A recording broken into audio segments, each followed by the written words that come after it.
আরে হানজালা পাগল ছিল নবীর প্রেমে জীবন দিল, হানজালা পাগল ছিল নবীর প্রেমে জীবন দিল। আরে গোসল করাইল তারে ফেরেশতার দলে, বলেন গোসল করাইল তারে ফেরেশতার দলে।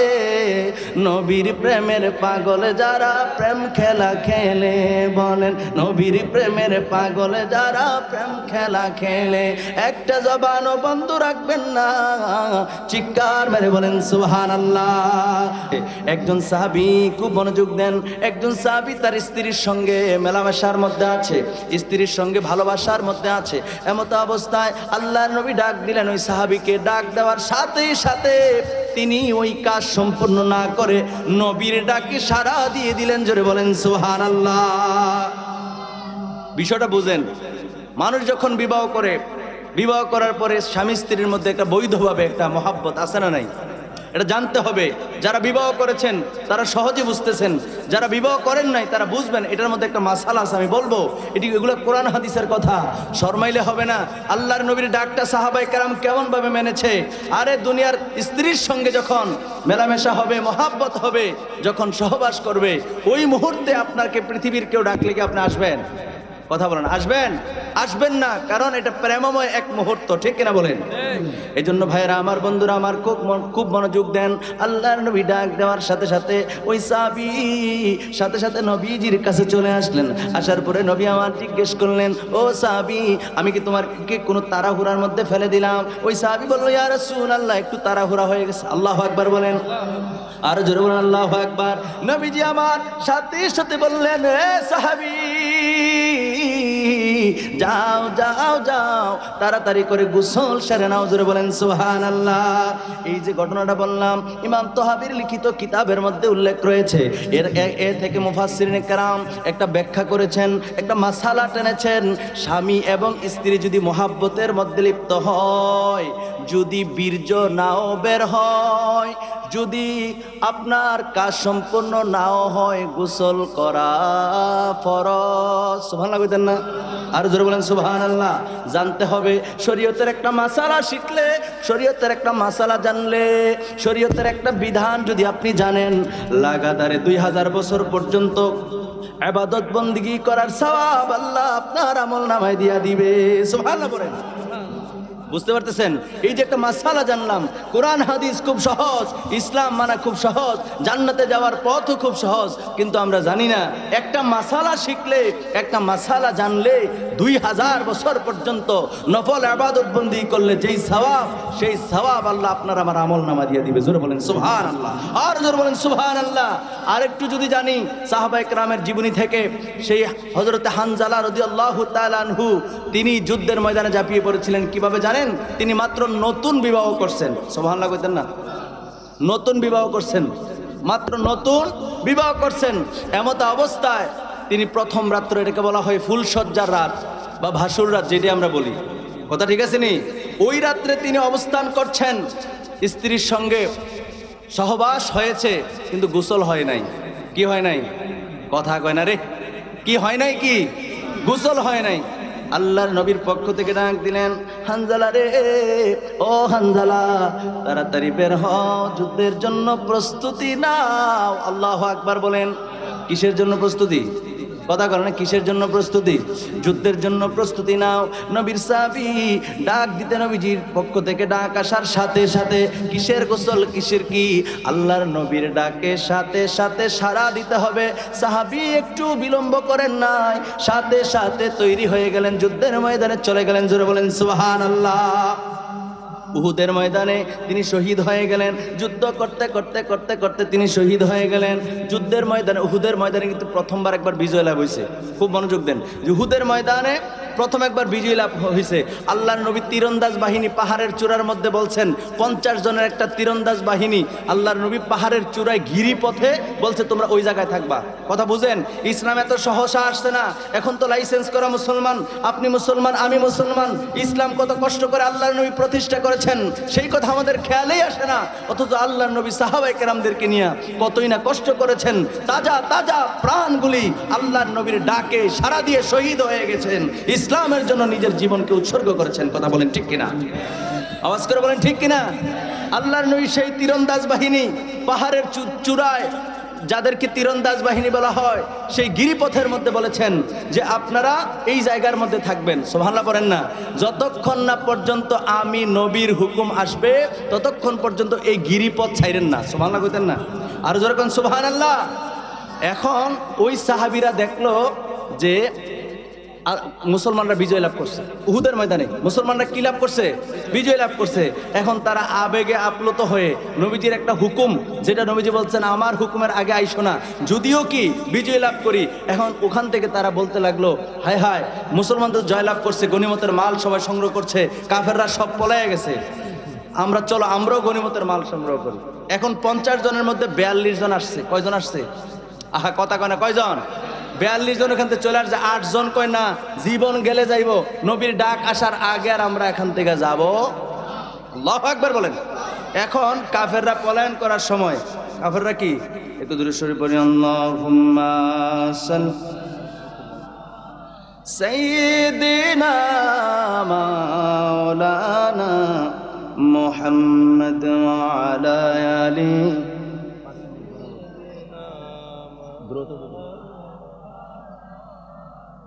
আমার কথা বুঝতেছে? বুঝতে অসুবিধা হয় না তো? আল্লাহর নবীর হুকুমের অপেক্ষা রইলেন কয়জন? কথা বুঝতে হবে, কয়জন?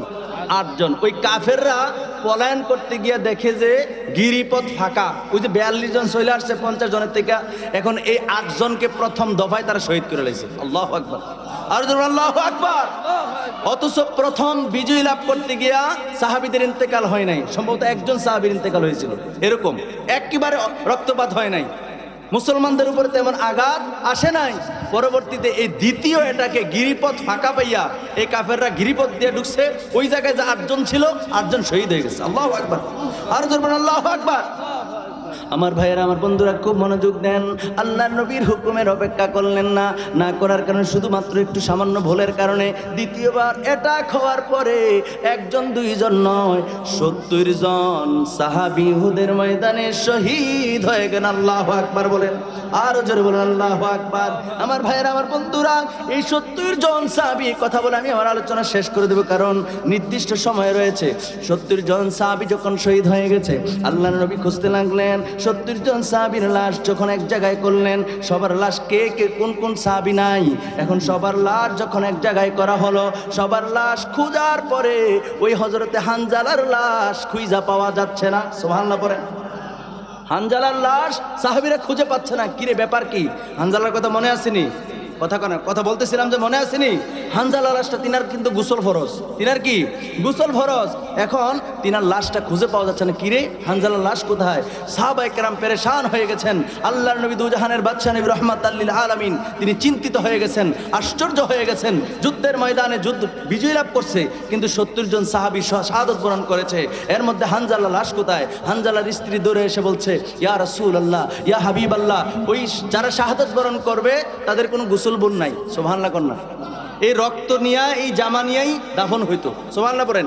কিন্তু হানজালার স্ত্রী দৌড়ে আসছে, ইয়া রাসূলুল্লাহ, ইয়া হাবিবাল্লাহ, হানজালার গোসল কিন্তু ফরজ ছিল, নবী গো, হানজালার গোসল করাইতে হইব। সুবহানাল্লাহ কন্যা। বাকি সবার এই রক্ত জামা নিয়া, রক্ত মাখা জামা নিয়েই কবরস্থ হইতো। জোরে বলেন সুবহানাল্লাহ। এখন নবীজি একটু চিন্তিত হয়ে গেলেন। আল্লাহর নবী বললেন জিবরাইল, আল্লাহ পাক রব্বুল আলামিন বললেন জিবরাইল, যাও যাও যাও, আমার বন্ধু নবীর কাছে চলে যাও, সংবাদ নিয়ে চলে যাও, আমার নবীকে জানিয়ে দাও। নবী চিন্তায় পড়ার দরকার নাই, নবীজির টেনশন করার দরকার নাই। হানজালার লাশ তো জমিনে খুঁজলে পাওয়া যাবে না। হানজালাকে আমার আল্লাহ পাক রব্বুল আলামিন শাহাদাত বরণ করার পর ফেরেশতাদেরকে নিয়ে আসমানে উঠায় নিছে। জোরে বলেন সুবহানাল্লাহ, আর জোরে বলেন সুবহানাল্লাহ। হানজালার লাশ আল্লাহর নবী দুজাহানের বাদশা নবী রাহমাতাল লিল আলামিন দুনিয়ার বুকে খুঁজতেছেন সাহাবায়ে কেরাম। আল্লাহ পাক রব্বুল আলামিন জিবরাইল আমিনের মাধ্যমে খবর পাঠাইলেন, হানজালার লাশ তো দুনিয়ায় নাই, হানজালার লাশ চলে গেছে সেই আসমানের মধ্যে। জোরে বলেন সুবহানাল্লাহ। জমিনে নাই, জমিনে নাই তো আসমানে আছে। ফেরেশতারা জান্নাতি পানি দিয়া হানজালাকে গোসল করাইতেছে। জোরে বলেন সুবহানাল্লাহ। এই জন্য একজন সাহাবী ছিল যিনাকে বলা হতো গাসিলুল মালাইকা, যিনাকে ফেরেশতারা গোসল দিয়েছে। জোরে বলেন সুবহানাল্লাহ, আর জোরে বলেন সুবহানাল্লাহ। গোসল দিয়েছে কে? কথা কেন? গোসল দিছে কে? ফেরেশতারা। এই জন্য একজন শায়ের বলতেছে, আরে হানজালা পাগল ছিল নবীর প্রেমে জীবন দিল, হানজালা পাগল ছিল নবীর প্রেমে জীবন, আরে গোসল করাইল তারে ফেরেশতার দলে, বলেন গোসল করাইল তারে ফেরেশতার দলে।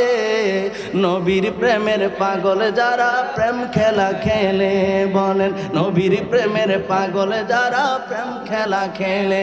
একটা জবানও বন্ধ রাখবেন না, চিৎকার মেরে বলেন সুবহানাল্লাহ। আল্লাহর নবী পেরেশান যখন হয়ে গেলেন, জিবরিল আমিন আসলেন, আয়েশা বললেন ইয়া রাসূলুল্লাহ ইয়া হাবিবাল্লাহ, হানজালাকে ফেরেশতারা গোসল দিচ্ছে কেন নবী? আল্লাহর নবী বড় খুশি হয়ে গেলেন। আল্লাহর নবী বললেন আল্লাহর নবী বললেন সাহাবীরা রে, আমার হানজালার লাশ খুঁজে আর লাভ নাই, হানজালার লাশ তো জমিনে নাই, হানজালাকে আমার আল্লাহ পাক রব্বুল আলামিন তো কবুল করে নিয়েছে, স্ত্রীর সঙ্গে সহবাস হয়েছে। আর আমার আল্লাহ তো জানেন গোসল যে ফরজ, সেজন্য ফেরেশতাদের মাধ্যমে হানজালার গোসল হইতেছে। জোরে জোরে বলেন সুবহানাল্লাহ, আর জোরে বলেন সুবহানাল্লাহ। তাহলে এই আয়াত দ্বারা কি পাইলাম?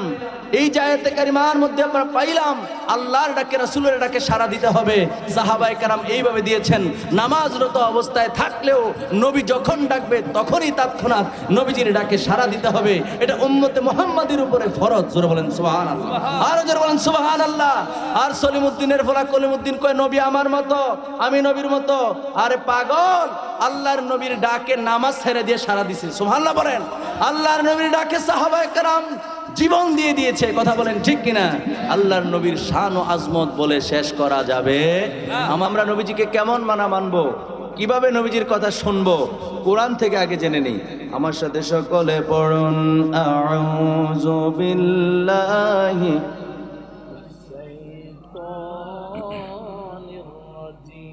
বিসমিল্লাহির রহমানির রহিম। আল্লাহু আকবার। জোরে পড়ুন আল্লাহু আকবার। আল্লাহু আকবার। আল্লাহর কথাগুলি, কোরআনের কথাগুলি শুনলে, আল্লাহু আকবার বললে যিনি খুশি হবেন তিনি কে? কথা কয় না, তিনি কে? বিসমিল্লাহির রহমানির রহিম। আল্লাহ। ইয়া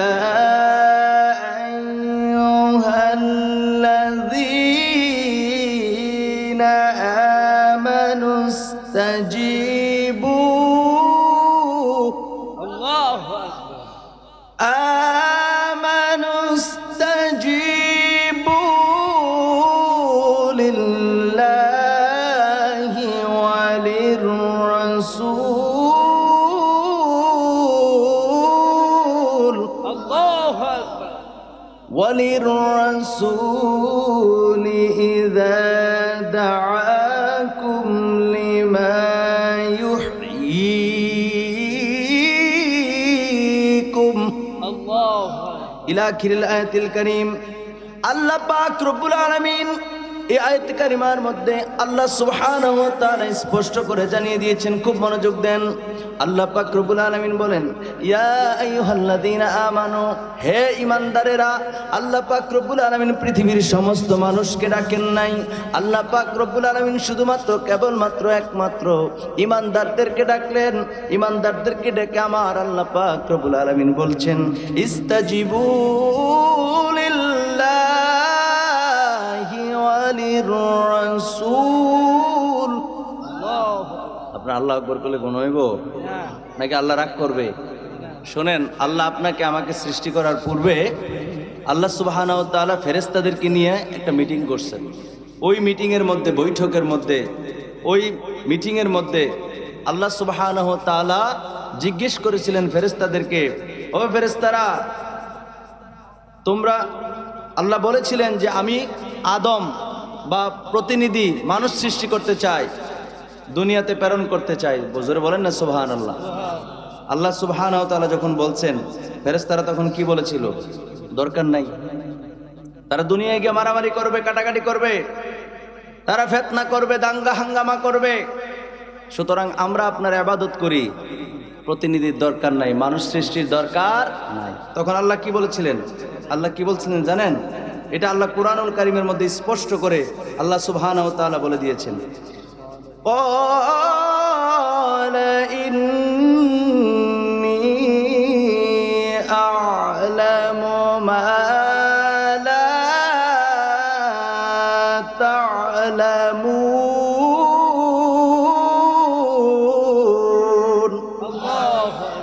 আল্লাহ পাক রব্বুল আলামিন সেদিন বলেছিলেন, আল্লাহ পাক রব্বুল আলামিন বললেন, ও ফেরেশতারা শোনো, আমি আল্লাহ পাক রব্বুল আলামিন যা জানি তোমরা তা জানো না। সুবহানাল্লাহ বলেন। আল্লাহ যা জানে আমরা কি কেউ জানি? জানি না। সেজন্য আপনার আমার সৃষ্টি হয়েছে। সেদিন যদি ফেরেশতাদের কথা শুনতো, আল্লাহ তো আপনারা আমারে বানাইতো না। কথা কন না, বানাইতো না। এই জন্য ভাইরা আমার, বন্ধুরা আমার, তো আল্লাহ যেই আমাদেরকে বড় মায়া করে আদর করে সৃষ্টি করলেন, সেই রব্বুল আলামিনের তেলাওয়াত কথা শোনার পরে আমরা যদি আল্লাহু আকবার বলি, আল্লাহ পাক রব্বুল আলামিন ফেরেশতাদেরকে ডেকে বলে, কি ফেরেশতারা, তোমরা না কইছিলা আমার বান্দারা আমার গোলামি করতো না? দেখো না আমার নামটা কত সুন্দর করে মহব্বত করে হৃদয়ের সবটুকু আবেগ অনুভূতিকে প্রকাশ করে দিয়ে, হ্যাঁ, একেবারে মুখরিত করে কেমন করে আওয়াজ করেছে আল্লাহু আকবার বলে। আল্লাহ খুশি হয়ে যায় কুদরতি ভাবে। রব্বুল আলামিন ফেরেশতাদেরকে নিয়ে আমাদেরকে নিয়ে গর্ব করে। জোরে বলেন না সুবহানাল্লাহ। এই জন্য আমরা সুবহানাল্লাহ পড়ব, এই জন্য আমরা আল্লাহু আকবার পড়ব, এই জন্য আমরা আলহামদুলিল্লাহ পড়ব। কথা বলেন ঠিক কিনা? তাহলে একবার মহব্বত করে পড়েন তো আল্লাহু আকবার। মানুষকে খুশি করার জন্য না, কাকে খুশি করার জন্য? স্রষ্টাকে, যে আল্লাহ ফেরেশতারা না করার পরও বড় মহব্বত করে মায়া করে আপনারা আমারে বানাইছে। সুবহানাল্লাহ কন। এই জন্য আওয়াজটা বড় হইলে বক্তাদের কথা বলতে সুবিধা, ঠিক কিনা বলেন?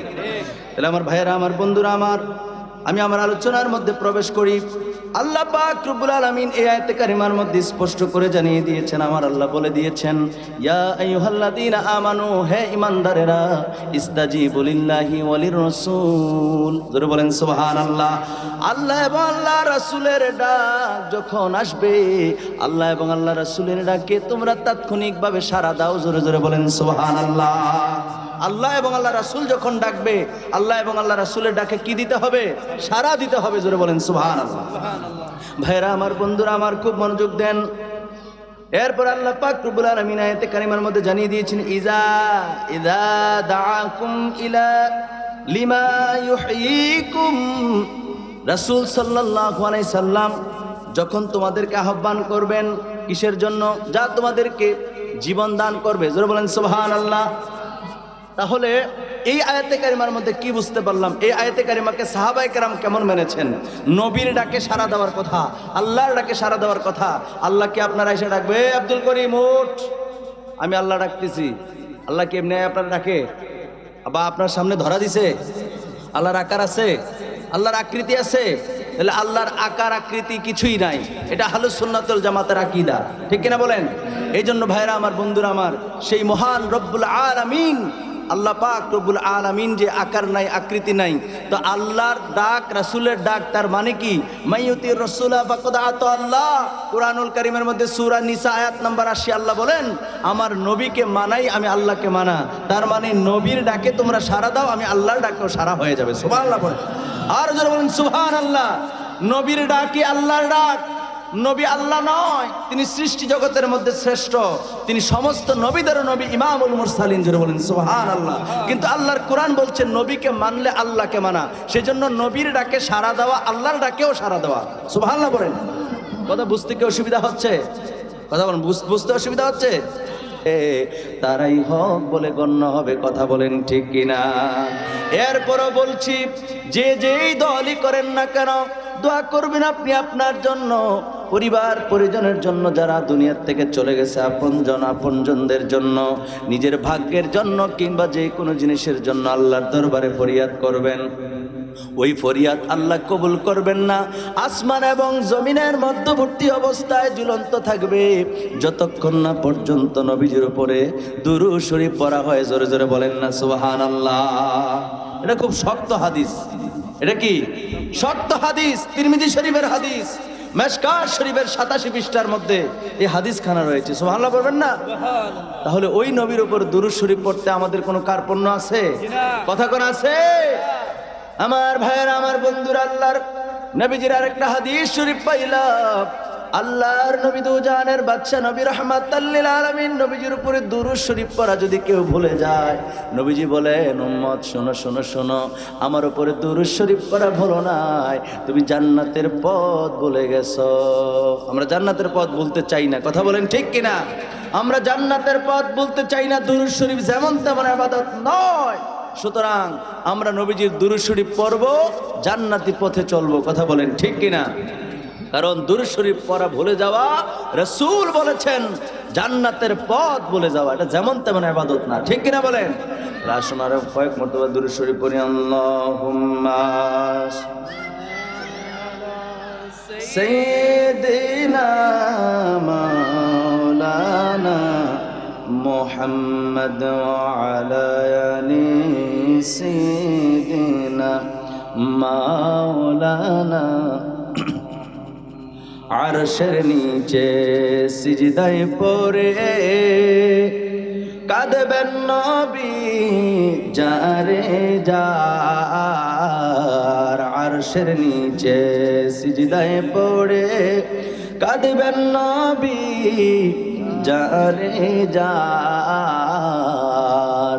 মাফ করে দাও ওহে আল্লাহ, উম্মত আমার গুনাহগার। আল্লাহুম্মা সাল্লি আলা সাইয়্যিদিনা মাওলানা মুহাম্মদ ওয়া আলা আলি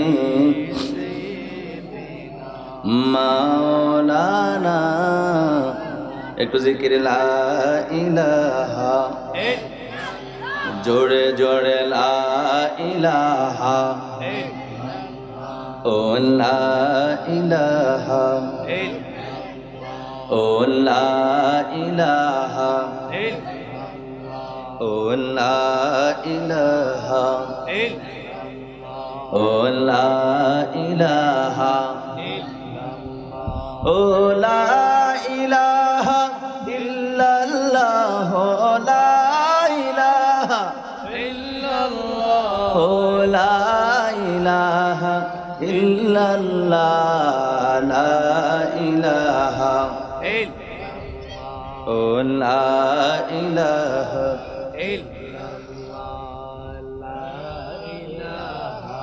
ইল্লাল্লাহ, লা ইলাহা। হায়রে দুই নয়নে দেখলে নবীকে, দুই নয়নে দেখলে নবীকে, গুছিত মনের জালা। লা ইলাহা, ও লা ইলাহা, লা ইলাহা ইল্লাল্লাহু মুহাম্মাদুর রাসূলুল্লাহ সাল্লাল্লাহু আলাইহি ওয়াসাল্লাম। আমরা সকলে পড়ি আলহামদুলিল্লাহ। আলহামদুলিল্লাহ। রাগ হইছেন? তাহলে আওয়াজ করে বলেন, পড়েন একবার আলহামদুলিল্লাহ। ঐতিহ্যবাহী দক্ষিণ শীতলায় মুন্সি যুব সংঘের উদ্যোগে আয়োজিত আধ্যাত্মিক জগতের মহান সাধক শাহ সুফি শাহেন শাহ শের আলী মুন্সি আল কাদরি রহমাতুল্লাহ আলাইহির স্মরণে 40তম উরুস মোবারকে আয়োজিত হয়েছে দক্ষিণ শীতলাই জোহর আহমদ মুন্সি বাড়িতে। আজকের মাহফিলের যিনি প্রধান মেহমান আলা, গাউসিয়া চিশতিয়া বারিয়া দরবার শরীফের নায়েবে সাজ্জাদানুশীন মুজাহিদ আহলে সুন্নাত হযরত মাওলানা শাহজাদা সৈয়দ মোহাম্মদ আশিকুল বারি মাদ্দাজিলুল আলী বারাকাল্লাহু ফি হায়াতিহি ওয়া ইলমিহি। সকলে পড়ি আমিন। আজকের মাহফিলের যিনি প্রধান বক্তা, উস্তাজুল উলামা, আমাদের সকলের সুপরিচিত বিশিষ্ট আলেম দ্বীন, আমার অত্যন্ত শ্রদ্ধাভাজন হযরত মাওলানা আলহাজ হাবিবুর রহমান মমতাজি সাহেব মাদ্দাজিলুল আলী বারাকাল্লাহু ফি হায়াতিহি ওয়া ইলমিহি। সকলে পড়ি আমিন। আজকের মাহফিলের যিনি প্রধান আকর্ষণ, আমার অত্যন্ত মহাব্বতের এবং শ্রদ্ধেয় ভাই বিশিষ্ট আলেমে দ্বীন হযরত মাওলানা মুফতি গাজী ফয়েজুল ইসলাম হাফিজ আল কাদরি সাহেব মাদাজিল্লাহুল আলী বারাকাল্লাহু ফি হায়াতিহি ওয়া ইলমিহি, সকলে পড়ি আমিন। তিনি রয়েছেন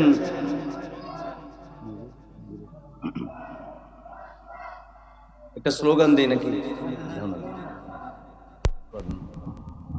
তাজদার মদিনা হুজুর পুর নূর সাল্লাল্লাহু আলাইহি ওয়া আলিহি ওয়াসাল্লামের উপর দুরূদ সালাম পাঠ করে আমরা সকলে পড়ি সাল্লাল্লাহু আলাইহি ওয়া আলিহি ওয়াসাল্লাম। প্যারা হাজিরিন, আর ভূমিকার মধ্যে থাকতে চাই না, সরাসরি আলোচনার মধ্যে প্রবেশ করতে চাই। যেহেতু শানের রিসালাতের উপরে আলোচনার বিষয়বস্তু আমার উপরে রয়েছে, সেজন্য এই আলোকেই আর সময় শেষ, এজন্য আমি আলোচনাটা সামনের দিকে পারছি না। এতটুকু জানা রাখবো, আমরা সঠিক পথে আছি। আমরা নবীজিকে আমাদের জীবনের চাইতে বেশি ভালোবাসি, ঠিক কিনা বলেন? নবীর জন্য আমাদের জীবন কুরবান করতে আমরা পারবো না কি পারবো না? এক কথা বলেন, পারবো না কি পারবো না? পারবো। আল্লাহ আমাদেরকে কবুল করুক, পড়ে না আমিন। আর জোরে পড়ে না আমিন। আমি কথা সামনের দিকে পারবো না, নির্দিষ্ট সময় রয়েছে, যদিও আমি একটি নির্দিষ্ট সময় জানি, এরপরও যেহেতু চিঠি এসেছে আমি সময়ের মধ্যে শেষ করা উচিত। কথা বলেন ঠিক কিনা? কারণ হলো এখানে ওলামায়ে কেরাম রয়েছেন, আর ওলামায়ে কেরাম আছেন না? কথা বলেন, আছেন না? আছেন। সেজন্য সবার জবান থেকে আমরা সুন্দর সুন্দর আলোচনা শুনবো, সেজন্য আলোচনাটা সামনের দিকে বাড়া উচিত না। আপনারা সবাই আমার জন্য দোয়া করবেন। মনে রাখবেন একটি কথা, সমাজের মধ্যে, এলাকার মধ্যে, দেশের মধ্যে কোনো জায়গায় কাউকে কখনো আমরা ঘৃণা করব না, ভালোবাসতে শিখি না। আর ধর্মিয়া, আপনি কয়দিন বাঁচবেন আপনি নিজে তো জানেন না, আমি কয়দিন বাঁচবো এটাও আমি জানি না।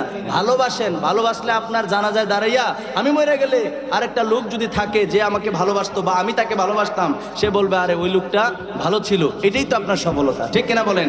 নবীর শান যে বলবে, মনে রাখবেন সে আমার কখনো দুশমন নয়, সে আমার কখনো প্রতিদ্বন্দ্বী নয়, সে আমার বন্ধু, সে আমার আপনজন। কথা বলেন ঠিক কিনা? নবীর শান, নবীর মান, আউলিয়া কেরামেদের শান এবং মান যারা বলবে, যার জবান দিয়ে আসবে সেই আমার ভাই। সুতরাং তার সাথে আমার কোনো শত্রুতা বা কোনো বিদ্বেষ আমাদের থাকবে, কথা বলেন, থাকবে না। একই সমাজে আমরা মিলেমিশে থাকবো। আমাদেরকে নবীর জন্য ভালোবেসে এক প্ল্যাটফর্মে থাকার আল্লাহ তৌফিক দান করুক। জোরে পড়ি আমিন। আর জোরে পড়ি আমিন। আমার জন্য সবাই দোয়া করবেন, আমার আব্বা আমার জন্য দোয়া করবেন। যেহেতু আমার আব্বা এই এলাকার মসজিদের খতিব, আপনাদের খতিব, সেই হিসেবে তিনি মুরব্বী মানুষ, প্রবীণ মানুষ। আমার আব্বা আমার জন্য দোয়া ছিলেন, এবং আজকের মাহফিল যেন মালিক কবুল করে। আমরা সকলে পড়ি আমিন। সকলের কাছে দোয়া আছে। আমার অগোছালো বক্তব্য আমি এখানে শেষ করছি। আপন মনিবের গোলামি যেন সঠিকভাবে করতে পারি, এই দোয়াটুকুন চেয়ে হিংসা, অহংকার এবং আপনার তাকাব্বুরি এগুলো যেন মনের মধ্যে কখনোই না আসে। ভালোবেসে বেসে জীবন কাটাইতে পারি। আল্লাহ যেন সেই তৌফিক দান করো। আমার তৌফিক ইল্লা বিল্লাহ। আসসালামু আলাইকুম ওয়া রাহমাতুল্লাহ।